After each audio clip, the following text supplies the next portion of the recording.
देवियों और देवताओं, सुख सबको प्रिय है और सुख बहुत सस्ता है, महंगा नहीं है। हमने उसको महंगा बना डाला, इसलिए हमारा दुख बढ़ गया और सुख लुट गया। सुख बहुत सस्ता है, हम भेद नहीं समझते हैं। पांचों इंद्रियों से पांचों विषयों को जो भोगने की हमारी तृष्णा है, इसमें सुख नहीं मिलता है। ये निर्वाह की चीज है। आंख से देखो चलो, आंख से देख करके उपयोगी विवेक संपन्न व्यवहारिक पुस्तकें पढ़ो, कान से अच्छे निर्णय के शब्द सुनो, नाक से गंध सुगंध का ज्ञान रख करके दुर्गंध से दूर रहो। चाम से स्पर्श होता है, शरीर रक्षा के लिए स्पर्श की आवश्यकता है, विकारी स्पर्श न करो। जीभ में आगे, जीभ के अगले हिस्से में रसन शक्ति है, रस ग्रहण करने की शक्ति है। वहाँ से रसों का अनुभव होता है। अगर वो शक्ति उसमें न होती तो पता नहीं हम कौन सी चीज़ खा लेते और फिर बीमार पड़ जाते। जैसे मिर्चा है, अगर रसन शक्ति न हो, रस ग्रहण करने की शक्ति जीभ में न हो, तो मिर्चा जैसी चीज़ हम मानो आधा पाव खा गए तो क्या होगा? संकट के सिवा पता तो चलेगा नहीं। इसलिए जीभ में रसन शक्ति प्रकृति ने दी है रस ग्रहण करने की। अगर वो मिर्चा जैसी चीज़ है तो बच जाओ, कड़वी चीज़ है बच जाओ। तो पांचों ज्ञानेंद्रियां व्यवहार के लिए मिली हुई हैं, इनका उल्टा उपयोग न करो। भोजन करना है जठराग्नि को तृप्त करने के लिए, जठर अग्नि पेट की आग शांत करने के लिए भोजन चाहिए। अब भोजन का दुरुपयोग हो गया, जो नहीं खाना चाहिए खाने लगे, जो नहीं पीना चाहिए पीने लगे। कड़ी भूख लगने पर सुपाच्य भोजन, शुद्ध भोजन संतुलित ढंग से करना, ये भोजन का रहस्य है। कड़ी भूख हो, कच्ची भूख में नहीं खाना चाहिए, कड़ी भूख में खाना चाहिए और शुद्ध भोजन खाना चाहिए। शुद्ध भोजन वह है जो ईमानदारी से अपनी कमाई की चीज़ हो या दूसरे ने प्रेम से दिया हो और उसको शुद्धता से बनाया गया हो। साफ सुथरा बर्तन में साथ साथ शरीर वस्त्र सब साफ हो, बनाने वाले का स्वच्छता हो। आजकल बड़ी ढिलाई हो गई है। कितनी देवियां आजकल अच्छे अच्छे घरानों में सुबह से उठ कर सुबह गई, शौच मंजन कर ली, हाथ पैर धो ली, बस उनका स्नान हो गया। जलपान की चीज़ बना रहे हैं, खिला रही हैं, खा रहे हैं। भोजन उन्होंने बना लिया, भोजन बना करके सब फिट कर लिया, तब स्नान करती है। क्योंकि भोजन बनाने में गर्मी उर्मी हो जाती है, उसके पश्चात सफाई ठीक है। ये उल्टा काम है। स्नान करके भोजन बनाना चाहिए, स्नान करके खाना चाहिए। अपवाद स्वरूप है, कहीं यात्रा में है, ट्रेन में है, कहीं ऐसी स्थिति में है, घर ही में जरूरी है ऐसा कुछ, तो बिना स्नान करके भी जलपान इत्यादि कर लेना या खाना भी पड़े तो अपवाद स्वरूप होना चाहिए, रोज रोज नहीं। शुद्धता होनी चाहिए, शुद्ध भोजन हो और सुपाच्य जल्दी पचने वाला हो और खाते समय कम हो, ज़्यादा नहीं। ये सुखदायी है। अब स्वाद के चक्कर में पड़ करके बहुत गरिष्ठ, बहुत नमक मसाले और बिना भूख की ही कच्ची भूख में डट करके खाएंगे तो परेशानी के सिवा क्या होगा।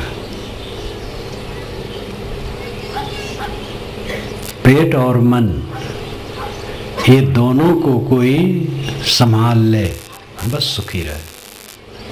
पेट के लिए चाहिए कड़ी भूख लगने पर शुद्ध सुपाच्य संतुलित भोजन करना, और मन के लिए चाहिए अहंकार ममकार छोड़ करके सरल जीवन बिताना, अहंकार की गांठ न रखना। कौन सी वस्तु मेरी जिसका हम अहंकार करें। सारी वस्तुएं थोड़े दिन में खो जाती हैं, पद खो जाता है, बड़े बड़े पद नहीं रह जाते हैं। अबुल कलाम राष्ट्रपति थे, जब वह सेवा मुक्त हुए और प्रतिभा पाटिल राष्ट्रपति पद पर चुनी गई, जिस रात को उन्होंने पद ग्रहण किया उसी रात को अबुल कलाम राष्ट्रपति भवन छोड़ करके 3 कमरे के मकान में चले गए। जो दिल्ली गए हैं और देखें राष्ट्रपति भवन, लोकसभा भवन सब मिला जुला एक ही परिसर है, विशाल हजारों एकड़ में। राष्ट्रपति भवन का ही विस्तार बहुत है, 350 कमरे, विशाल प्रांगण, सैकड़ों एकड़ का। अब वो छोड़ करके 3 कमरे के मकान में चले गए। ऐसा परिवर्तनशील संसार है। अब आजकल जब शरीर छूट जाएगा तो कब्र में शरीर चला जाएगा, वो भी आ रहा है। तो सब कुछ निरंतर भाग रहा है, किस चीज का अहंकार किया जाए। जब इस पर आदमी विचार करेगा तो उसका चित्त धुन उठेगा, निर्मल हो जाएगा। लोग विचार नहीं करते हैं, विचार करने का अवसर ही नहीं निकालते, जरूरत ही नहीं समझते हैं, उसका रस अनुभव में नहीं है, समझते ही नहीं है। पानी बहता रहता है तो स्वच्छ रहता है, रुक जाता है तो गंदा हो जाता है। विचार अगर प्रवाहित रहें तो मन गंदा नहीं होगा, और विचार में विचारों का प्रवाह नहीं है तो मन गंदा हो जाएगा। विचार का प्रवाह स्थिर हो, यानी विचारों का प्रवाह चालू रहे, इसी के लिए सत्संग, सद्ग्रंथ, श्रवण, मनन, चिंतन ये सब हैं। अच्छे विचार चित्त में रहें, मन में कहीं गांठ न रहे। प्राणी पदार्थ परिस्थिति 3 हैं, और हर इंसान के जीवन में ये तीनों आते हैं, और इन्हीं में सारी उलझने आती हैं। प्राणी मिलते हैं, पदार्थ मिलते हैं, परिस्थितियां मिलती हैं।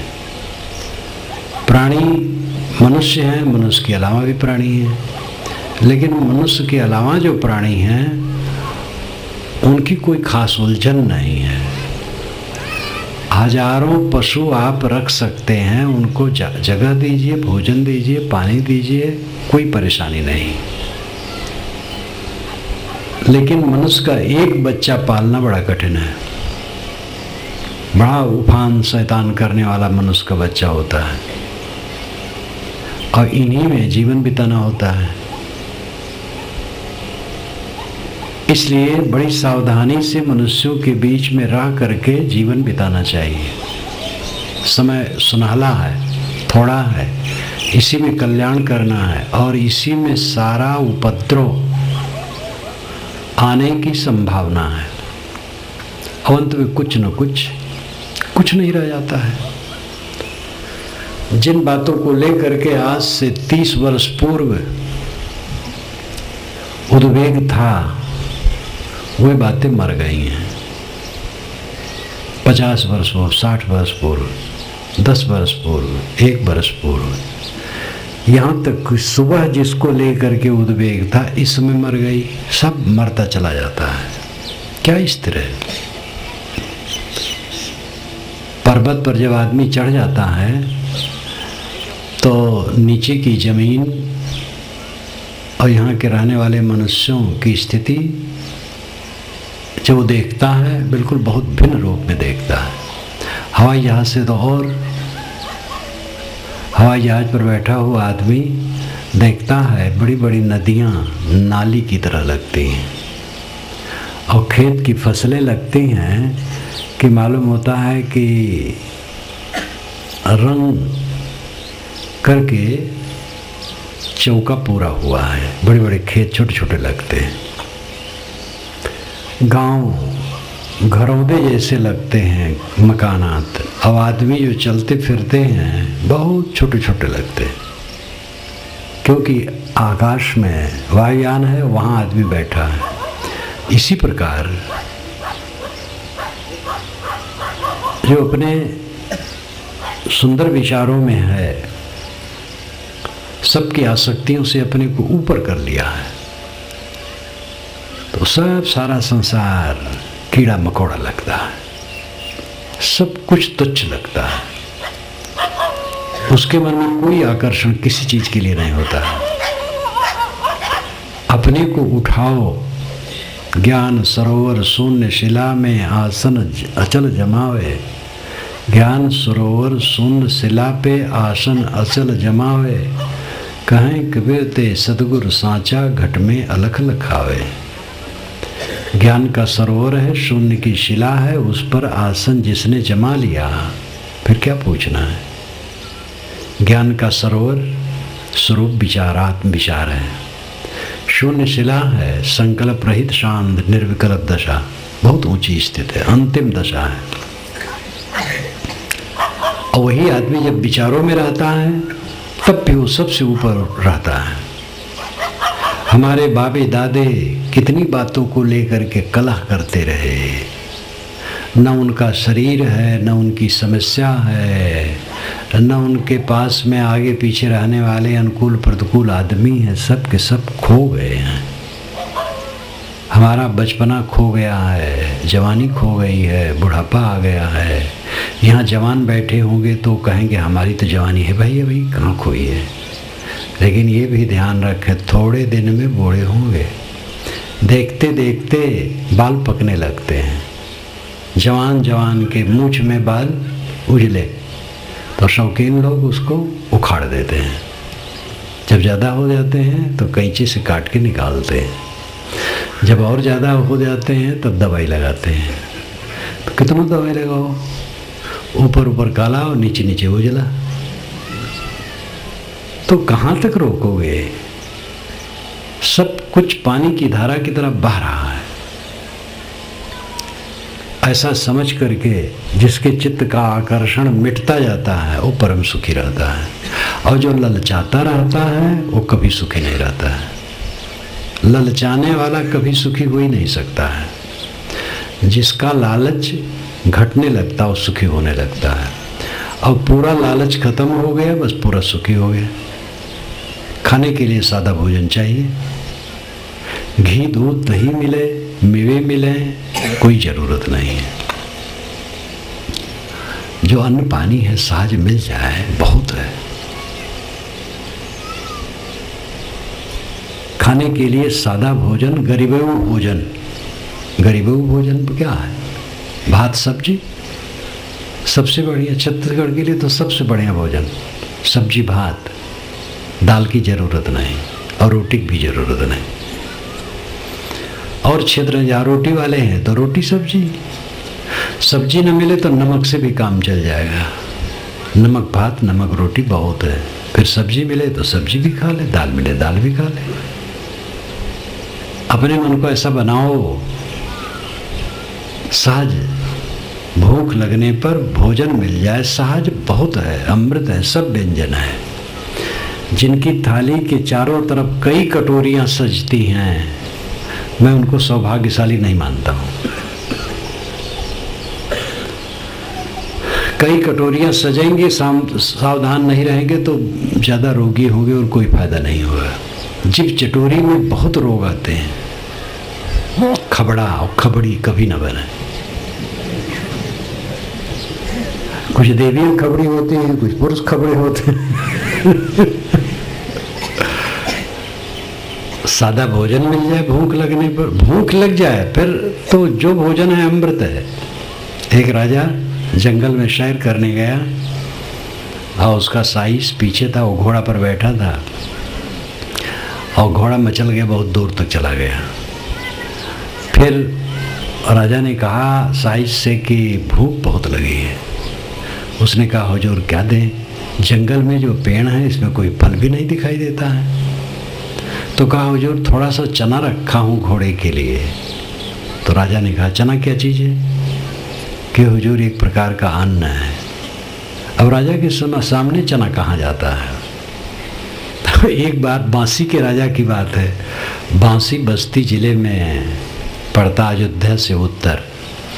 तो बांसी के राजा बहुत बड़े राजा थे और जगह जगह उनकी तहसील थी। तो राजकुमार बैठा था, बैल एक पता था बहुत बढ़िया, शौक से राजा ने उसको करवा लिया था वहाँ। तो एक बहुत बढ़िया बैल बता था। तो राजकुमार ने मंत्री से पूछा एक कौन सा जानवर है? तो कहा हुजूर ये बैल है। कि कितना दूध देता है? तो कहा हुजूर ये दूध नहीं देता। ये मैंने बचपन में सुना था, उस समय राज था, अंग्रेज थे। तो हुजूर ये दूध नहीं देता, गाय दूध देती है। तो कितने रजवाड़े हैं वो सब क्या जाने। तो कहें कि चना कौन सी चीज़ है? कि हुजूर एक अन्न है, कहलाओ। तो लिया, खाने लगा। अरे यार बहुत मीठा है, तुमने कभी नहीं बताया। तो कहा हुजूर भूख लगी है इसलिए मीठा है, भूख न लगी होती तो आप मुझे गाली देते कि क्या मैं घोड़ा हूँ चना खाऊं। अमृत भोजन सब खा सकते हैं, भूख कड़ी हो बस अमृत भोजन है। तो कड़ी भूख हो और सूखा रूखा खाई के ठंडा पानी पियो, देख पराई चौपड़ी मत ललचावे जीव। ये काम शरीर का हो गया। और तन ढकने कुछ कपड़े वो तो मिल जाता है। और सोने की जगह, पृथ्वी माता बड़ी लंबी चौड़ी है, सोने की जगह तो मिल जाएगी। और अपने मन को हल्का रखो, कुछ मेरा नहीं है, कोई मेरा नहीं है, संजोग है, भीड़ है, सबसे प्रेम का बर्ताव करना है, हिलमिल के रहना है और ममता नहीं बांधना है, बैर नहीं करना है, समता से रहना है। इस प्रकार समझ करके अपने मन को हल्का रखो, बोझिल न होने दो। ऊंच नीच हो जाता है, साथी बराती जितने हैं उनसे हो जाता है, हमसे हो जाता है, सबसे भूल चूक होती है। उसको चित्त से उतारते रहो। देवरान जेठान में, सास बहू में, ननद भावज में, पिता पुत्र में, गुरु शिष्य में, गुरु भाई में, पति पत्नी में, कहीं भी हो, हर इंसान से व्यवहार में, बोलने में, बरतने में त्रुटि हो जाती है। तो हमसे त्रुटि हो जाती है तो हम यही चाहते हैं कि लोग इस पर ध्यान न दें। दूसरे से त्रुटि हो, हमें भी चाहिए कि हम उस पर ध्यान न दें, साले। हाँ, किसी से बराबर त्रुटि होती है तो उसको समझा दें कि देखो ये बात गलत है। प्रेम से समझाओ, संभाल के समझाओ, जिससे वो समझ जाए। सम्मान रख करके आप किसी को समझा सकते हैं। लड़का है, अगर उसका सम्मान न करके खाली डांट करके समझाना चाहो तो नहीं चलेगा। प्यार अगर 50 बार आप देते हैं तो एक बार फटकार दे तो कोई बुरा नहीं, लेकिन फटकार है। एक गाय आपके हो जो सींग से मारे, पूंछ से मारे, पैर से मारे और दूध न दे, कब तक आप रखोगे? चाहे पिता हो, चाहे गुरु हो, चाहे बूढ़ा हो, चाहे बुजुर्ग हो। जो केवल फटकारना जानता है, वो कटु कहना जानता है, वो प्रिय नहीं होता है। मीठे वचन बोलने में कोई अपना खर्चा नहीं लगता है। जो मीठा वचन भी नहीं बोल सकता उसके समान दरिद्र कौन होगा? और मीठा वचन एक ऐसा है औषध, क्या पूछना। इसी का प्रयोग जीवन में हो जाए, सुख ही सुख है। घर घर में कलह क्यों होता है? मीठी वचन नहीं है, एक दूसरे से कट बोलते हैं। घरों में प्राय तो ये होता है कि बोलते ही नहीं है। इतना अहंकार, इतनी ईर्ष्या, इतना तामस कि बोलते ही नहीं है। और बोले तो जहर उगलने लगे, कहाँ सुख होगा? मीठ बोलो, सरल लो। अब अहंकार अंदर में है, वही गड़बड़ है। अहंकार और कामना ये महारोग हैं और महाभ्रम हैं। कामना की क्या आवश्यकता है?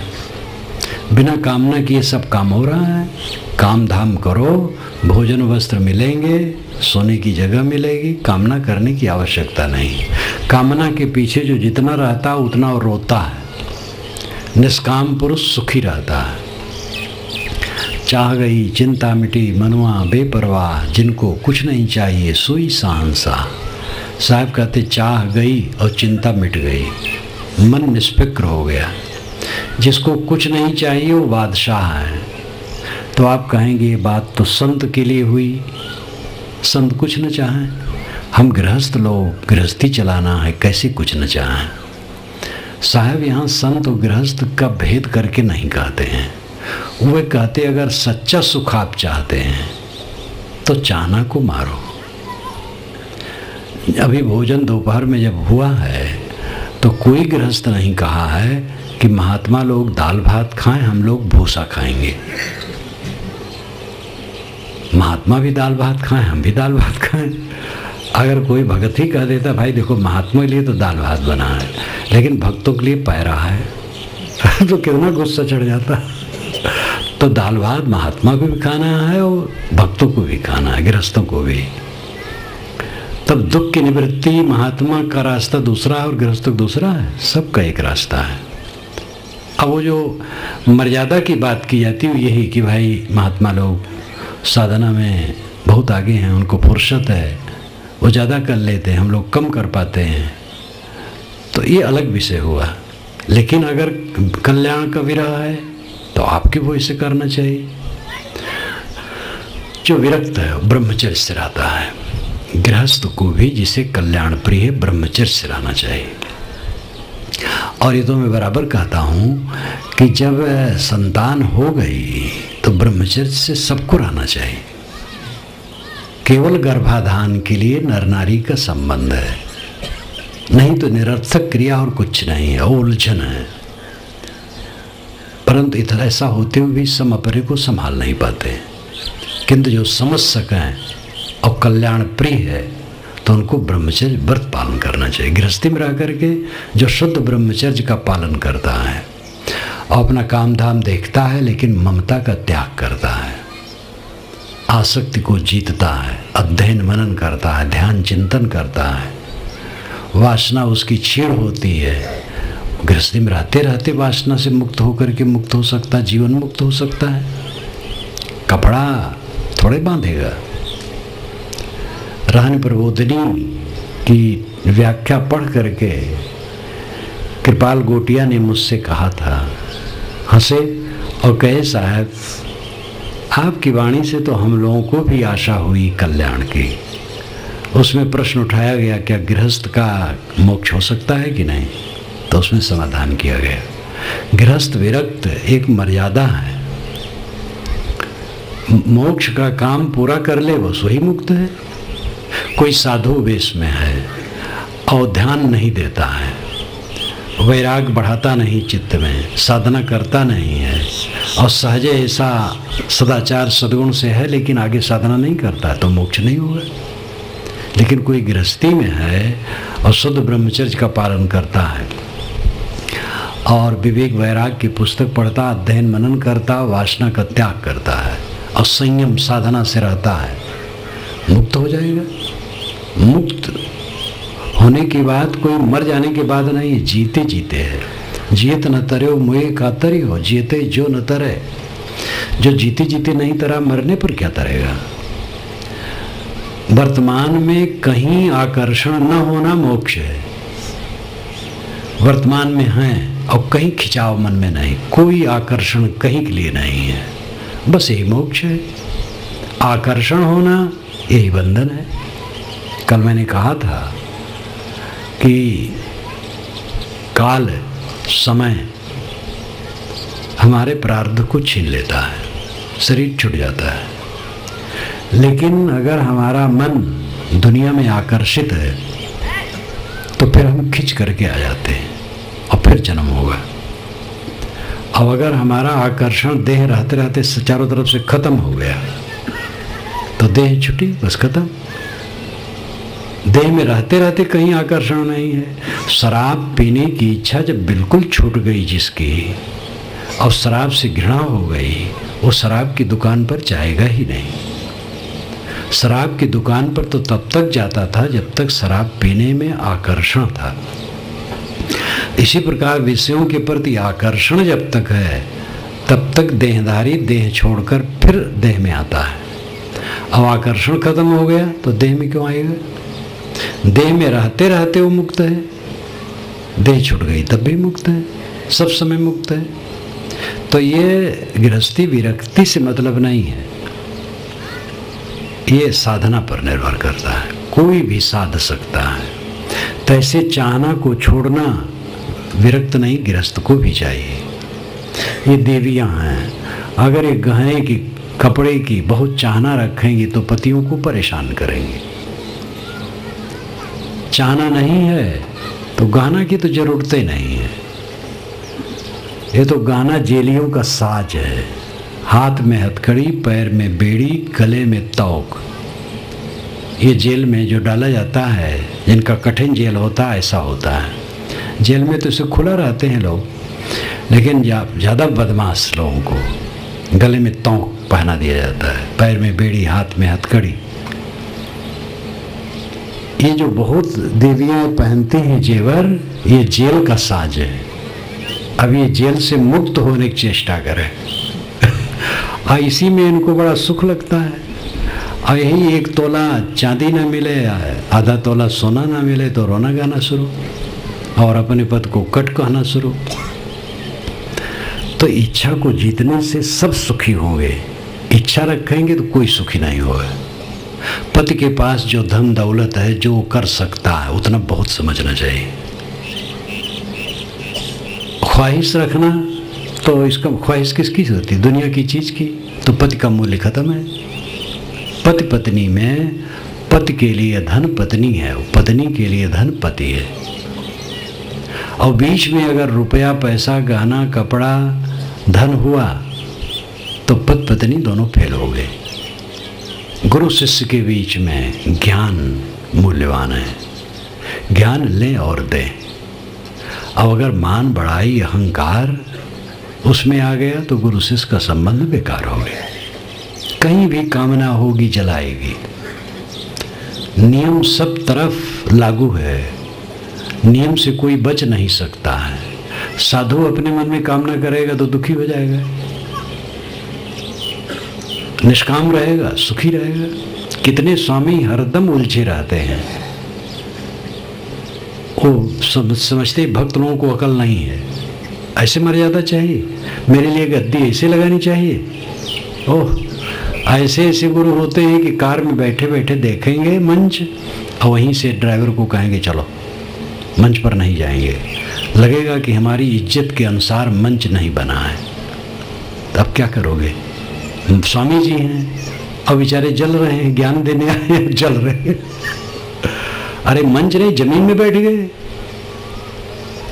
तो निष्काम होना हर जगह जरूरी है। निष्काम आदमी सुखी होता है। सब लोग निष्काम बनो। पति से कोई कामना न रखो कि ऐसा कपड़ा, ऐसा गहना, ऐसी चीज मिले। जो मिले बहुत है। पत्नी से अनावश्यक कामना न रखो, ऐसी सेवा ऐसी सेवा। जो कर सके धन्यवाद दो। पुत्र सेवा जितनी करे बात माने धन्यवाद दो, न बात माने तब भी धन्यवाद दो। कलह न करो, शिकायत न करो। शिकायत करोगे दुख शुरू हो जाएगा। हर जगह शिकायत है, शिकायत है, शिकायत है। अभी देवी देवता सब बैठे हैं, बात पूछा जाएगी कि एक से तो अपनी अपनी बात बताएंगे। कोई कहेगा हम तो अपने पति से दुखी हैं, कोई कहेगा हम अपनी पत्नी से दुखी हैं, कोई सास से दुखी, कोई बहू से दुखी, कोई भाई से दुखी, अपने से कोई नहीं दुखी है, और यही भूल है। तथ्य क्या है? अपने से हम दुखी हैं, अपने अहंकार से, अपनी कामना से दुखी। सबके स्वभाव को मार करके हम सुखी होंगे? आकर के अभी कोई हमें गाली देने लगे तो हम क्या करेंगे? गाली दे, हम दुखी क्यों हो? उसका विचार है। अगर उसके गाली देने से हम दुखी हो गए तो हम दो कौड़ी के हैं। ऐसा अंदर से अपने को मजबूत बना लो कि इस दुनिया में कोई आपको दुख न दे पाए। वो विवेक का कवच है और कोई रास्ता नहीं। दुनिया भर में चाम बिछा करके कोई नहीं चल सकता है, लेकिन अपने पैर में चाम की जूतियां पहन ले, पूरी दुनिया में चाम बिछा है। सबके मुंह को बंद करके हम सुखी रहेंगे? पता नहीं किसके मन में क्या आता है, वो कह देगा, कह दे, क्या फर्क पड़ता है? हम ठीक रहें, भली बुरी सबकी सुन लीजिए, कर गुजरान करीबी में। एक पंक्ति बहुत है। साहब कहते सब की भली बुरी बात सुन लो और सहो, और गरीबी में गुजर करो, थोड़ी वस्तुओं में गुजर करो। जो थोड़ी वस्तुओं में गुजर करता है वो पाप नहीं करता है, ममता नहीं करता है, संग्रह नहीं करता है। समाज के लिए, परिवार के लिए संग्रह ठीक है, लेकिन वो खर्च होते रहना चाहिए। संग्रह के लिए संग्रह महापाप है, संग्रह खर्च के लिए होना चाहिए। व्यक्तिगत जीवन के लिए संग्रह ज़्यादा न करो, हल्का रहो। कम में गुजर करने की चेष्टा होगी तो फिर आदमी पाप नहीं करेगा, और जहाँ लालसा बढ़ी भोग की वो पाप करेगा। सुख बहुत सस्ता है, निश्चिंतता सुख है, और जो आवश्यकताएं हैं वो भोजन और पानी है। पानी बहुत सस्ता है, और भोजन भी जो सस्ता वाला है वही फायदेमंद है, महंगा वाला फायदेमंद नहीं। सस्ता भोजन, अन्न और पानी। पानी में पकाया अन्न, तेल की जरूरत नहीं, घी की जरूरत नहीं, पानी में पकाया अन्न, ये सबसे सस्ता है और सबसे फायदेमंद है। सहज भोजन मिल जाए, मन पवित्र रहे, प्रसन्न रहे, आनंदित रहे, महासुख है। सुख सबको प्रिय है और सुख बहुत सस्ता है। ललचाओ भोगों को देख देख करके, दुख भोगो। लालच छोड़ो, सुखी रहो। स्वयं कल्पना करो, जहाँ जहाँ आप ललचाते हैं बेचैन होते हैं, लालच छोड़ देते हैं संतुष्ट हो जाते हैं। पिंगला वेश्या की कहानी इसी पर आती है। पिंगला नाम की वेश्या एक मिथिला में थी, मिथिला नगरी में। श्रृंगार करके वो बैठी दरवाजे पर, पुरुष आते थे उसके पास, तो 10 बज गए रात के, कोई पुरुष नहीं आया। सड़क सामने थी, लोग आए और चले जाए। जिसको देखे कि कोई जवान पुरुष आ रहा है तो समझे कि वो आएगा, लेकिन फिर आगे निकल जाए। 11 बज गए, 12 बज गए, बहुत उदासी हुई। 1 बज गया, तो 1 बजने पर कोई इक्का दुक्का 10 मिनट में आवे और फिर चला जाए उधर। 2 बज गए, सुनसान, बड़ा उसको कष्ट हुआ, कोई नहीं आया।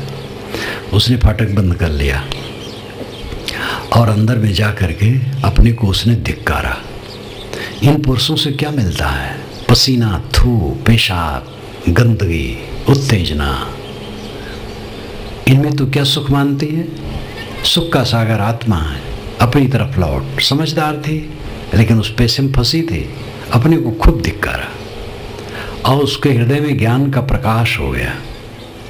उसी पर कवि ने लिखा है, आशा ही परमम दुखम नैराश्यम परमम सुखम यथा संचिद्ध कांताशाम सुखम सुस्वापि पिंगला। आशा ही परमम दुखम, आशा ही परम दुख है। नैराश्यम परमम सुखम, निष्काम निराश हो जाना परम सुख है। यथा संचिद्ध कांताशाम सुखम सुस्वापि पिंगला। जैसे पिंगला पुरुष की कामना का परित्याग कर देने पर सुख से सोई। पुरुष की कामना को उसने त्याग दिया, वह सुख से सोई। और फिर उसने दरवाजे पर बोर्ड लगवा दिया, वेश्यावृत्ति का त्याग। राजा की तरफ से पहरा हो गया कि कोई पुरुष उसको छेड़े ना। उस साधिका बन गई आशा ही परमम दुखम नैराश्यम परमम सुखम यथा संचिद्ध कांताशाम सुखम सुस्वापि पिंगला। ये श्रीमद् भागवत में आता है। हमारा सुख जो सच्चा सुख है बहुत सस्ता है, बहुत सस्ता है। घर कुरिया में अपने रहो, पक्का मकान है उसमें रहो, खपड़ा है उसमें रहो, छपरा है उसमें रहो, सब बराबर है। नींद आ जानी चाहिए खास। छपरे में अगर नींद आ जाए तो पक्का और छपरे में क्या फर्क हुआ? और नींद नहीं आई, कंचन भवन है तो क्या हुआ? नींद आनी चाहिए और भूख लगना चाहिए। नींद और भूख पैसे से नहीं आती है। धनी लोगों के पास नींद और भूख ये दोनों उड़ी रहती है, इसलिए वे नींद की गोली खाते हैं। और भूख में तो बेचारे क्या खाते हैं? बहुत रोग हो जाता तो डॉक्टर कहते सूखी रोटी और उबली सब्जी खाओ बस, नहीं तो थोड़े दिन में मर जाओगे। और खाने को बहुत है, लेकिन अब क्या करें? तो भूख और नींद ये महत्व की चीज है। और भूख नींद आती है संयम से रहने पर और परिश्रम करने पर। परिश्रम करो, मन प्रसन्न रखो, भूख लगेगी, नींद आएगी। जिनको शारीरिक परिश्रम करने का अवसर न हो उसको आसन, व्यायाम, भ्रमण करके शरीर को थकाना चाहिए। दिन में कम से कम 2 बार थका देना चाहिए शरीर को, तो शरीर की प्रक्रिया ठीक रहेगी।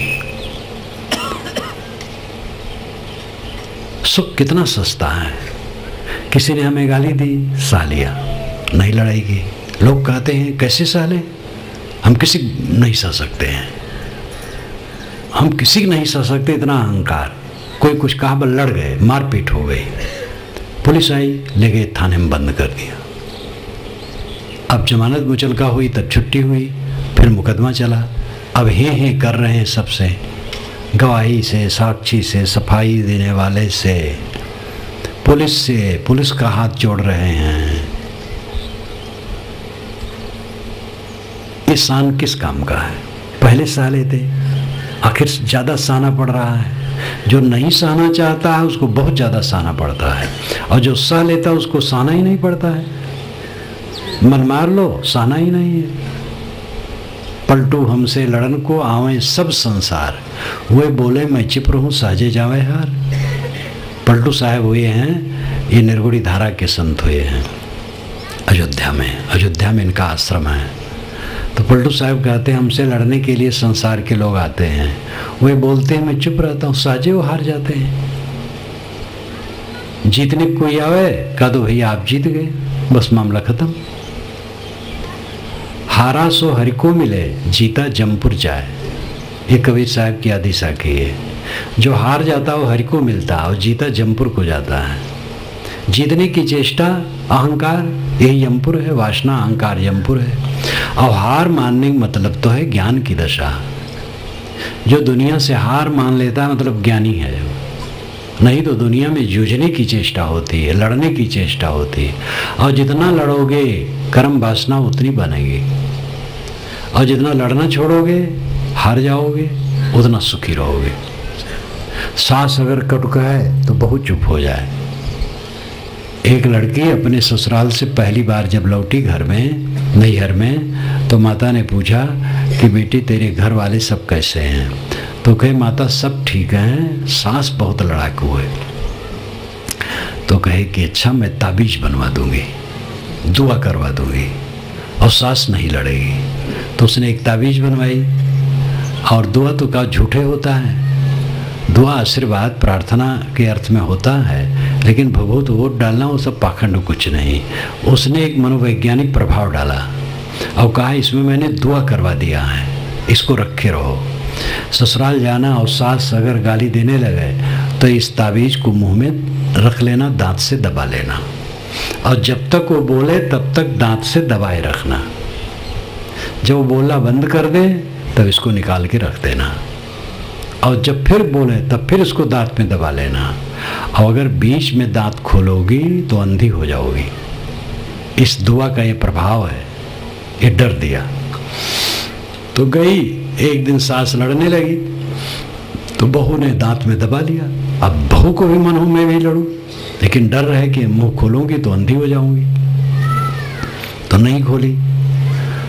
तो ऐसे 2 बार 3 बार 4 बार की तो सास चुप हो गई, कहाँ तक अकेले लड़े। तो बात तो ये थी कि अगर वो कहती कि वो गाली दे तुम न दो, तो कहते हाँ कैसे न दे, हम कम थोड़े हैं।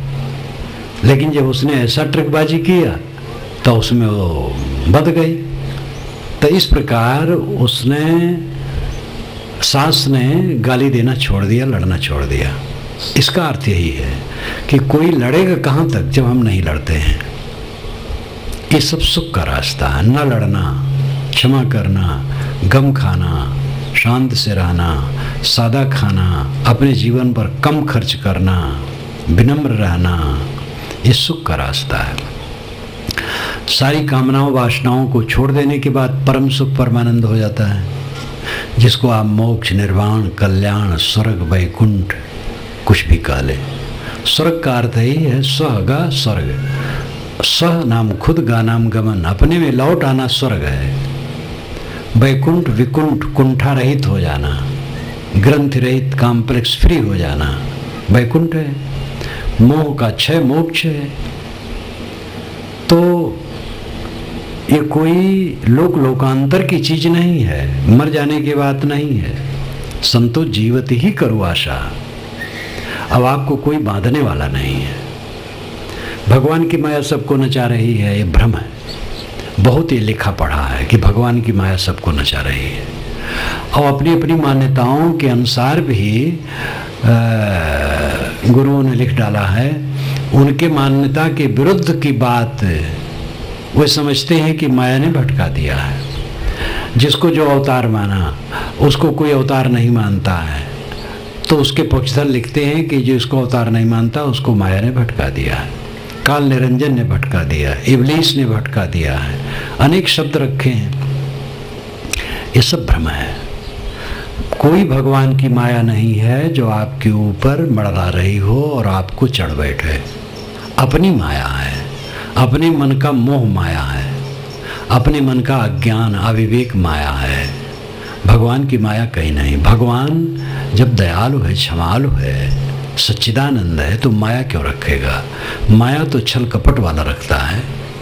माया का मतलब है तिकड़मबाजी करके किसी को परेशान करने की क्रिया। तो क्या ईश्वर की ही परिभाषा है? परमात्मा की ही परिभाषा है? ईश्वर की माया सबको नचा रही है, कहना भयंकर पाप है। ये तो ईश्वर को बदनाम करना, ईश्वर को गाली देना है। जैसे कोई गांव में एक अच्छा आदमी हो, दयालु, और कहे वो महाषड्यंत्रकारी है, तो कितना उल्टा हुआ। वो महादयालु हो उसको षड्यंत्रकारी कहते हो, जालसाज कहते हो। परमात्मा को सच्चिदानंद कहते हो कि उसी माया सबको भटका रही है। कितना उल्टा हो गया। तो अपनी बात अपने कान से लोग सुन नहीं पाते हैं। सबही नचावत राम गोसाई, मैं इस बात को नहीं मानता हूँ। राम गोसाई किसी को नहीं नचाते हैं। सब अपने अपने दुर्गुण से नाचते हैं, अपने अपने अज्ञान से नाचते हैं। गोस्वामी जी भावुकता में कहते हैं सबही नचावत राम गोसाई। राम गोसाई किसी को नहीं नचाते हैं। केवल गोस्वामी जी का दोस्त थोड़े है, ये तो सभी मतांतर में प्रवाह है, और एक दूसरे की देखा देखी कहते सुनते चले जा रहे हैं, सोचता कोई नहीं है।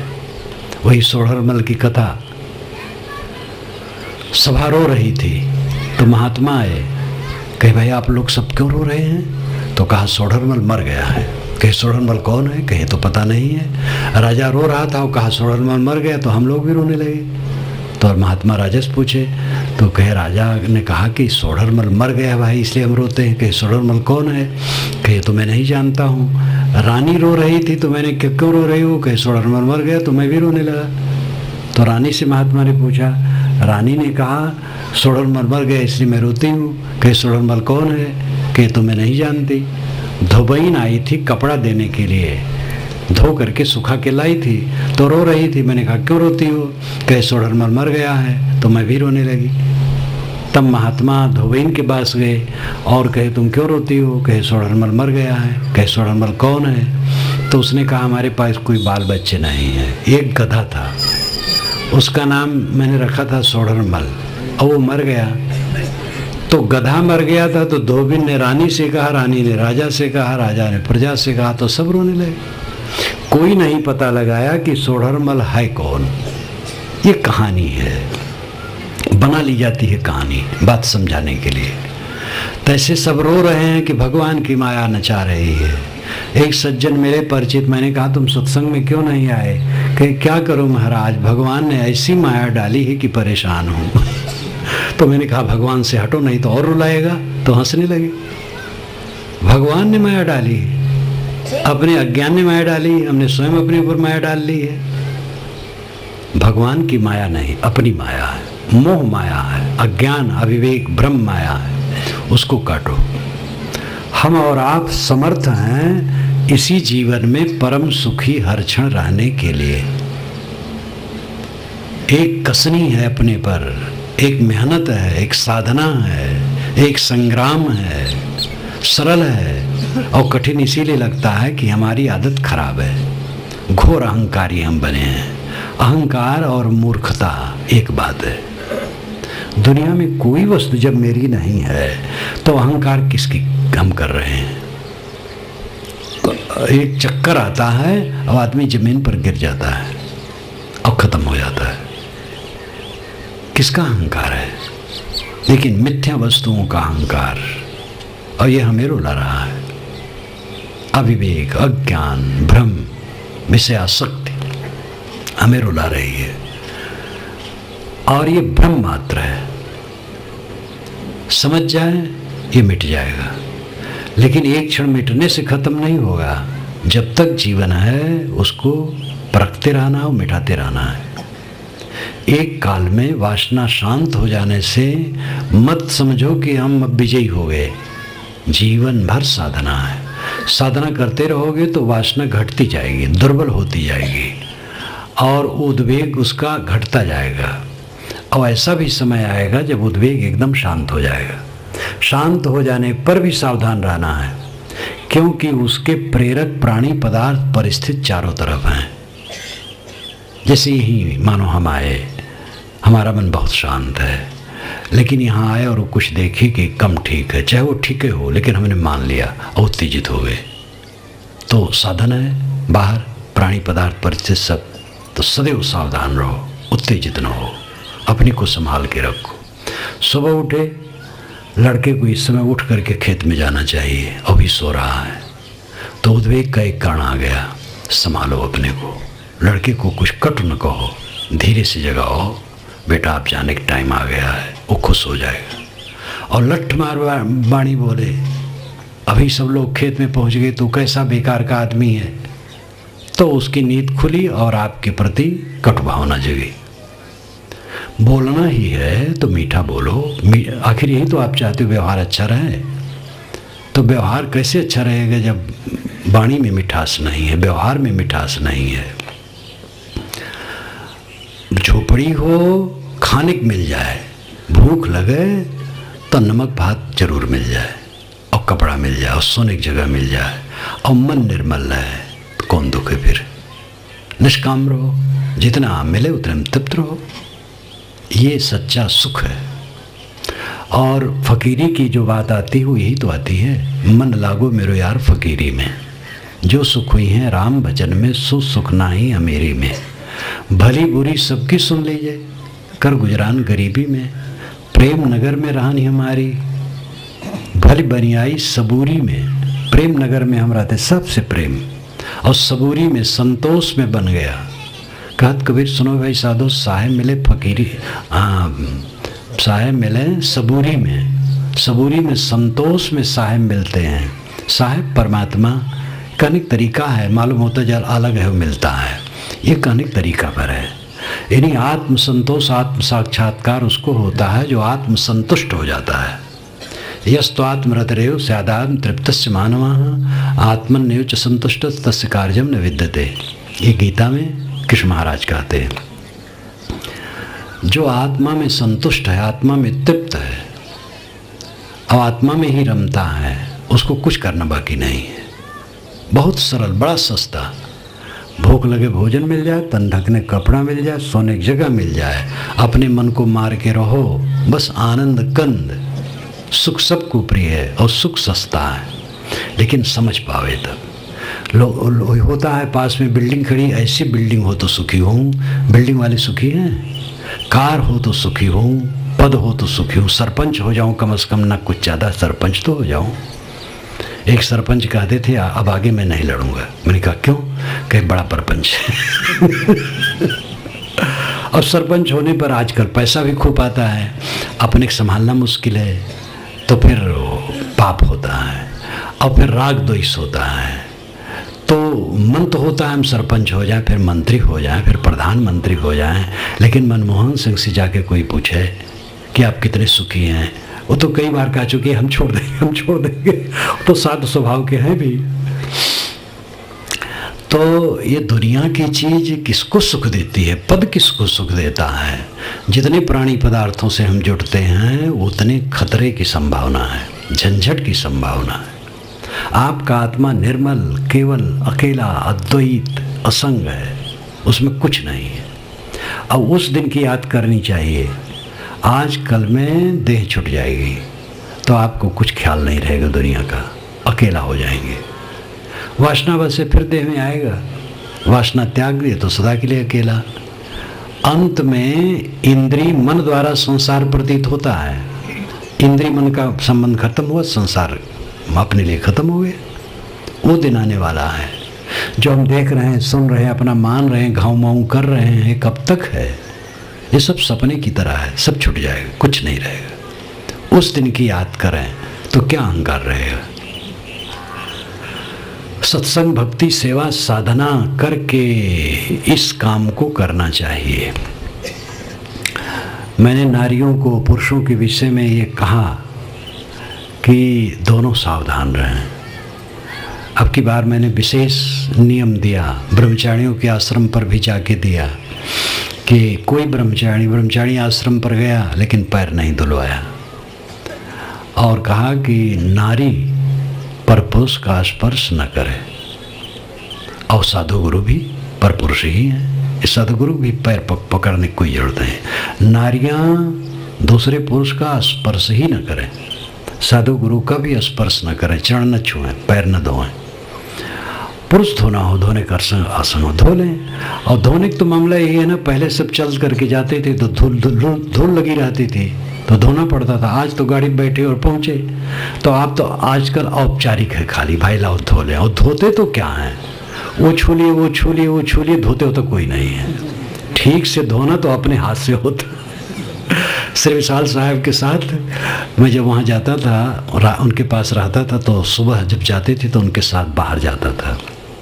तो लौटा तो जाए आए खाट पर बैठे, तो मैं पानी लेकर के पैर धोने चला, तो कहे कि रहे दियो, दूसरे के हाथ से पैर शुद्ध नहीं होते। अपनी भाषा में बोले रहे दियो, रहने दो, दूसरे के हाथ से धोने से पैर शुद्ध नहीं होता है। तो औपचारिक है, तो धोना ही हो तो पुरुष धो लें। कोई साधिकाएँ हैं, पुरुष का धोना गलत है, पुरुष न धोए, पुरुष छुए भी ना, स्त्रियां धो ले, स्त्रियां छू सकती हैं उनको। वैसे साधक को चाहिए अपने बचा के रखना, पैर वैर छुआना ठीक नहीं है। साधना करें, अध्ययन मनन करें, उससे जो बात कही जाती है उससे कल्याण करें। पैर छूने से कहीं कल्याण होता है, लेकिन इतनी कड़ाई रखें कि नारियां पर पुरुष का स्पर्श कभी न करें, और साधु गुरु का भी स्पर्श न करें, और साधु गुरु किसी भी नारी का स्पर्श न करें, और ब्रह्मचारियां किसी भी पुरुष का स्पर्श न करें।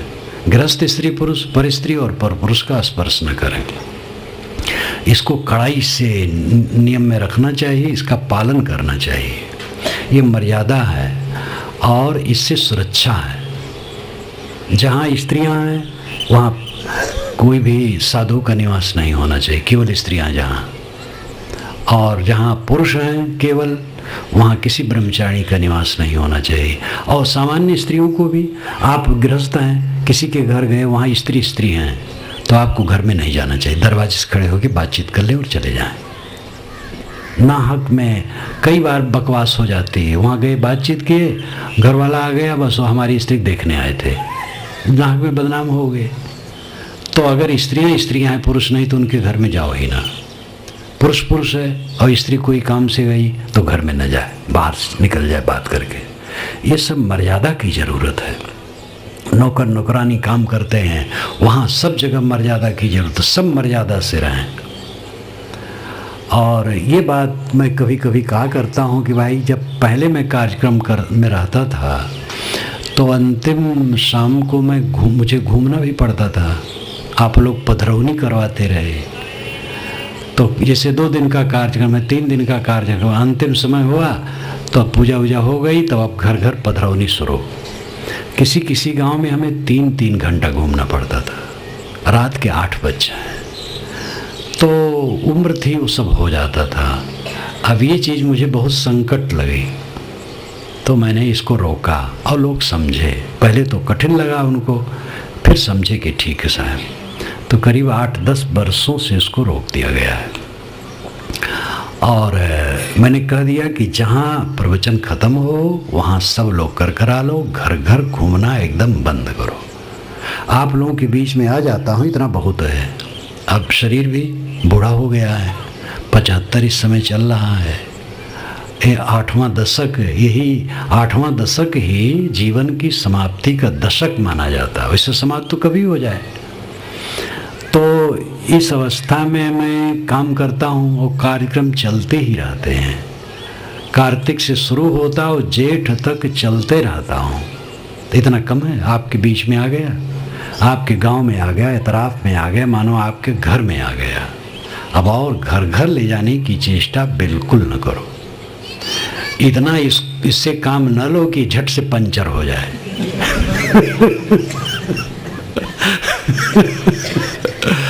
इतना लेते यही बहुत है। तो इसलिए भाई घर घर पधरौनी की चेष्टा कोई न रखे। आपके घर में आ गया, विचार ग्रहण करो। जो विचार, और शरीर अगर अभी छूट जाता है तो बढ़िया है, लेकिन अगर ये रहा भी कुछ दिन तो धीरे धीरे और गलेगा। तो ऐसा भी समय आ सकता है कि जब कार्यक्रम न दे सकूं, आ न सकूं आपके बीच में, और ख़त्म होना तो है ये है। अभी शरीर आ रहा है आपके बीच में, इतना बहुत समझो। अब घर घर पधरौनी नहीं, धूल झाड़ दीजिए, भावुक न बनो। और विचारवान जो भक्त हैं वे अगर इसको न समझेंगे तो सामान्य कैसे समझेंगे। तो ये सब समझ रहे हैं। अभी एक गांव में था तो चलते चलते कहा, साहब ये दरवाजे पर यही है। हम कहे यही भाई कुछ नहीं है, जहाँ मैं हूँ तहाँ आओ। तो चला गया। तो सब लाए हुए। तो इधर उधर खींचो खाचो मत। और ख़ास बात है विचार ग्रहण करो और विचार के अनुसार अपने जीवन को बनाओ। भावना का महत्व है, लेकिन भावना मर्यादित होनी चाहिए। विवेक का सर्वाधिक महत्व है, विवेक से कल्याण होगा। इसी के साथ मैं अपनी वाणी को विराम देता हूँ।